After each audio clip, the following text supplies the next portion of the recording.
हम क्या खाते हैं, कितना खाते हैं, उससे कई ज्यादा इंपॉर्टेंट है कि हम कितना डाइजेस्ट कर पाते हैं। हम कितना इजीली खाना डाइजेस्ट कर पाते हैं ये डिसाइड करता है हमारी एनर्जी लेवल, लंबी उम्र, हमारी फिजिकल और मेंटल हेल्थ। हालांकि ज्यादातर लोग लगभग रोज जाने अनजाने में ऐसी गलतियां करते हैं जिससे उनका डाइजेशन जो है वो खराब हो जाता है। इसके चलते gas, bloating, constipation, skin issues और हेयर फॉल की प्रॉब्लम बहुत ही कॉमन हो गई है। दोस्तों, अगर साइंस की माने तो 96% जो बीमारियां है वो स्टमक से उत्पन्न होती है। और इस वीडियो में मैं आपके साथ डिस्कस करूंगा कि क्या एग्जैक्टली हम करें और क्या ना करें कि हमारा डाइजेस्टिव सिस्टम एकदम स्ट्रांग रहे।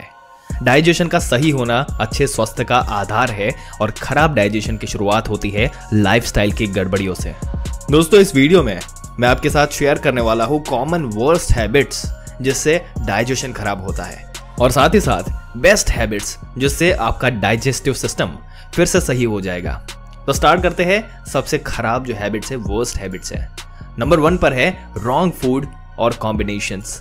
दोस्तों, ज्यादातर लोग अनजाने में खाने को गलत कॉम्बिनेशन में खा लेते हैं जो ना ही डाइजेशन को स्लो करता है बल्कि बॉडी में टॉक्सिन्स भी पैदा करता है। जैसे दूध को फ्रूट के साथ मिक्स करना, दूध या चाय को नमकीन चीज के साथ खाना या फिर खाने के बाद चाय पीना। ये सभी फूड कॉम्बिनेशंस ऑपोजिट फूड है, यानी कि विरुद्ध आहार है और डाइजेस्टिव प्रोसेस को सीरियस तरीके से खराब करते हैं। फिर अगर आप already digestive related problem face कर रहे हैं तो आपको दूध वाला दलिया बनाना या मैंगो शेक अवॉइड करना चाहिए। यहाँ तक कि सूरज ढलने के बाद सलाड भी नहीं, क्योंकि ये सभी फूड्स डाइजेशन को स्लो करते हैं। और दोस्तों, इसी के साथ अगर आप रेगुलरली फास्ट फूड खाते हैं तो यकीन मानिए आपका जो डाइजेस्टिव सिस्टम है वो लंबे समय तक स्ट्रांग नहीं रह सकता। मैदा और बाकी फालतू इंग्रेडिएंट जो फास्ट फूड में डालते हैं वो हमारी इंटेस्टाइन में चिपक जाते हैं और बड़ी प्रॉब्लम क्रिएट करते हैं। सो बेटर है कि खुद घर पर होल ग्रेन पेस्ट बना के खाओ। फ्रेश फ्रूट और रॉ वेजिटेबल सलाद ब्रेकफास्ट, लंच से पहले खाने से आपको फाइबर मिलेगा जिससे डाइजेस्टिव सिस्टम को बूस्ट मिलेगा। नंबर 2 पर है पूरे हफ्ते का मील एक साथ प्रिपेयर कर लेना। दोस्तों, आजकल की फास्ट लाइफस्टाइल में हम पहले से ही 1-2 दिन का खाना जो है वो बनाते हैं और फ्रिज में स्टोर कर देते हैं, मानो एक ट्रेंड सा बन गया हो। दोस्तों, हमें यह समझना होगा कि हर खाने की चीज की लाइफ होती है, एक वैलिडिटी पीरियड होता है जिसके बाद वो खाना अपना न्यूट्रिशन जो है वो खोने लगता है। आप शायद सोच रहे होंगे कि फ्रिज में तो कोई फर्क नहीं पड़ता, लेकिन ऐसा नहीं है। ऐसे खाने को बासी कहा गया है। ये खाना जब भी पेट में जाता है टॉक्सिन्स पैदा करता है। गर्मा गर्म फ्रेश खाने को हेल्दी लाइफ के लिए बहुत ही इंपॉर्टेंट माना गया है। खाना जितना फ्रेश होगा उतना इजीली वो डाइजेस्ट होगा और उतना ही बेटर वो न्यूट्रिशन जो है वो भी देगा। अब आप में से कुछ लोग ऐसे कह सकते हैं कि मैं तो कब से मील प्रिपेयर करके स्टोर कर लेता हूँ और वो भी खा रहा हूँ, लेकिन मुझे तो कोई प्रॉब्लम नहीं आई। दोस्तों, बिल्कुल हो सकता है आपका डाइजेशन जो है वो स्ट्रांग हो। हमारी बॉडी की पाचन शक्ति लगभग 16 साल की उम्र तक बढ़ती है, 16 से 35 साल की उम्र तक स्टेबल रहती है, लेकिन 35 साल की उम्र के बाद वो ढलने लगती है। सो अगर अभी आप यंग है तो शायद काम चल रहा है, लेकिन आगे चल के आपको प्रॉब्लम आ सकती है। नंबर 3 पर है स्ट्रेस। क्या आपने कभी सोचा है कि ज्यादा घबराहट में आपका पेट खराब होने लगता है? ऐसा ही कुछ होता है जब हम एकदम से डर जाते हैं। ऐसा इसलिए क्योंकि आपके स्टेट ऑफ माइंड का डायरेक्ट कनेक्शन है आपके पेट से। क्या आपने नोटिस किया है कि जब आपका अच्छे से पेट साफ हो जाता है तो आपको कितनी खुशी मिलती है? वहीं दूसरी तरफ अगर आपका पेट साफ ना हो तो इरिटेशन सी होने लगती है। इसलिए क्योंकि ब्रेन गट कनेक्शन बहुत स्ट्रांग होता है। स्ट्रेस आजकल की मॉडर्न लाइफस्टाइल का एक अटूट हिस्सा बनता जा रहा है, चाहे फिर वो सोशल मीडिया का स्ट्रेस हो, एग्जाम का स्ट्रेस हो, काम का स्ट्रेस हो या फिर रिलेशनशिप का स्ट्रेस। खुद को थोड़ा ब्रेक दीजिए, खुद के साथ थोड़ा वक्त गुजारिए, नेचर के क्लोज रहिए, वर्कआउट कीजिए, ये बहुत हेल्प करेगा। नंबर 4 पर है irregular food time. Busy modern lifestyle का एक और साइड इफेक्ट ये है कि लोगों का खाना खाने का कोई फिक्स टाइम नहीं है। जो लोग ऑफिस जाते हैं वो लंच तो ठीक टाइम पे कर लेते हैं, लेकिन उसके अलावा कुछ हिसाब नहीं है। लेट डिनर करना, आधी रात को मंचिंग करना बहुत कॉमन हो गया है। जब हमारा खाना खाने का कोई फिक्स टाइम नहीं होता तो हमसे हमारी बॉडी भी कंफ्यूज हो जाती है और पाचक रस को ठीक से बना नहीं पाते। अगर आप अपनी डाइजेशन स्ट्रांग रखना चाहते हैं तो खुद को प्रॉमिस करो कि रोज फिक्स टाइमिंग पर ही आपको खाना है। और अब फिक्स टाइमिंग का मतलब ये नहीं है कि आप अपना ब्रेकफास्ट 9 बजे शुरू कर दें।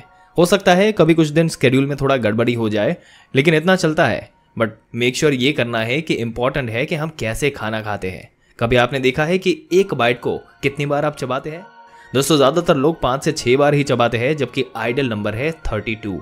हमारा डाइजेस्टिव सिस्टम इस तरह से डिजाइंड है कि 95% डाइजेशन तो मुंह में ही हो जाना चाहिए, क्योंकि आजकल ज्यादातर लोग ठीक से खाना चबाते नहीं है, जिसकी वजह से उन्हें सडनली एनर्जी क्रैश महसूस होती है।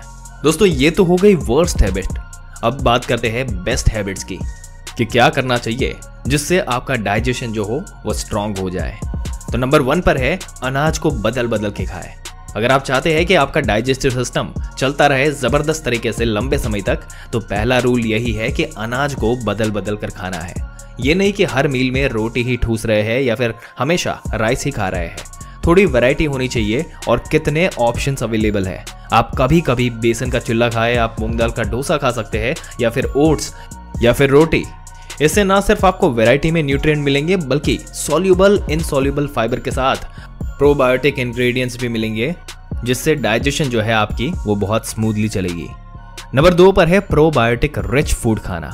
दोस्तों कमजोर पाचन तंत्र का क्लियर साइन है प्रोबायोटिक की कमी का। प्रोबायोटिक अच्छे बैक्टीरिया होते हैं जो हमारे डाइजेस्टिव सिस्टम को स्ट्रांग बनाते हैं। हार्मफुल बैक्टीरिया की ग्रोथ को रोककर प्रोबायोटिक रिच फूड का डेली डाइट में होना बहुत ज्यादा जरूरी है। तो आपको सप्लीमेंट्स खरीदना पड़ेगा? बिल्कुल नहीं। तो आखिर कैसे ऐसे प्रोबायोटिक जो है इसको बढ़ा सकते हैं? दोस्तों सबसे पहले तो आप जो सो कॉल्ड प्रोबायोटिक ड्रिंक है उससे तो आपको दूर ही रहना है, जिसमें प्रोबायोटिक बैक्टीरिया से ज्यादा तो चीनी होती है। और सबसे बेस्ट तो ये है कि फ्रेश दही में शक्कर मिलाकर ब्रेकफास्ट से पहले खाओ प्रोबायोटिक के लिए। फिर सभी फर्मेंटेड फूड बहुत अच्छे सोर्सेस है प्रोबायोटिक्स के लिए।